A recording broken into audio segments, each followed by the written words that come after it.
I think most people assume the Vol defensive line will be good again this year, despite the loss of James Pearce and Omari Norman-Lott to the NFL. I'm one of those giving them the benefit of the doubt. I don't know that they'll be as good as they were last year, but when I look at what Tim Banks has done so far, especially Rodney Garner, what he's done, you look at the amount of playing time some of those guys who are stepping forward this year got last year in that rotation. I feel pretty good about the defensive line. But I don't know how good they're going to be. And I asked this, Pro Football Focus, I went PFF crazy this week, and I know that some people look at their grading system and say they stink. Other people look and say, oh, no, they're pretty good. I look at it and say, it's something to talk about. So they rank defensive line, they rank the college football defensive lines across the country. Tennessee not in the top 10. Okay. Do you think Tennessee's defensive line is going to be national level good this year? Because they were last year. Will they be national ranking kind of good? Will we be looking back at the end of the year saying, they're top 10 in the nation, top 15 in the nation? Or have they taken too much of a step back? Vince Ferrara. I do think they will be a top 10. Maybe the back end of the top 10. I don't know if they'll be number one because of some of those losses. But their starting four is going to be pretty good. You know, Jackson Moy and Bryson Eason in the middle, they're playing a ton of football.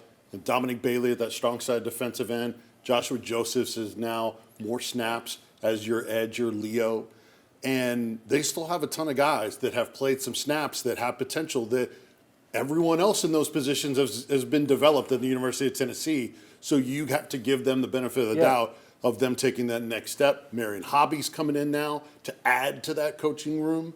I think they have at least 4 potential NFL draft picks for next year. Like, I'd add Tyre West in there because, he's not an every down good year guy. last year. Yeah. Omari Norman-Lott didn't play every down.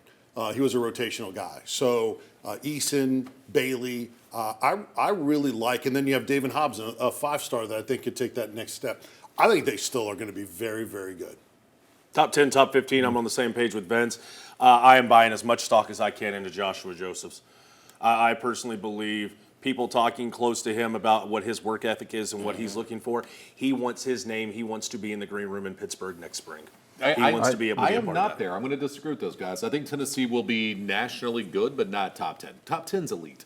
I don't know that they have the depth to be elite right now. I think that and that's part of it, is I think right now it's hard to have a lot of depth with NIL and all of those things, but there are going to be 10 defensive lines that have 2 tackles at each position. They could rotate 2-3 guys, and you're going to play fewer snaps. And I do wonder if Tennessee goes back to tempo, whatever level of tempo, how tired they're going to be without the depth that they have. So I'll say they're probably in that top 20, but I'm probably not in the top 10.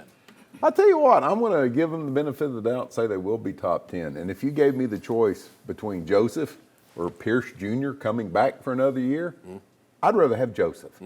So I think when you've got 4 solid guys, and like I said, with potential NFL careers ahead of them, I think that should get you close to that top 10. I think, you make a great point, though. If the tempo comes back to the offense, you got less guys to rotate.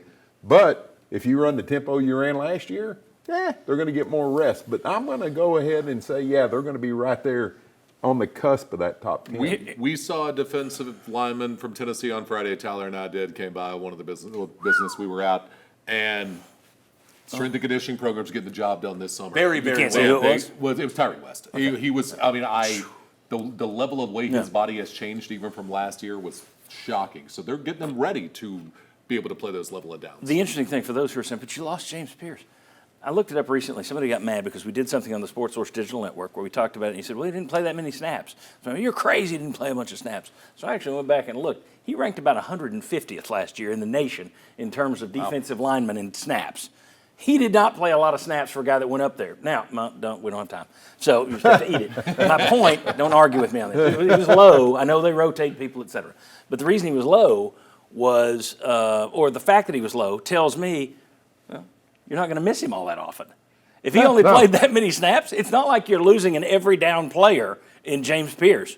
Ranked about thought he went into the 150th. Season overrated, and I thought he ended the season overrated. But anyway, my point is, if you're sitting there going, but you lost James Pearce, played about 35% of the snaps anyway. Yeah.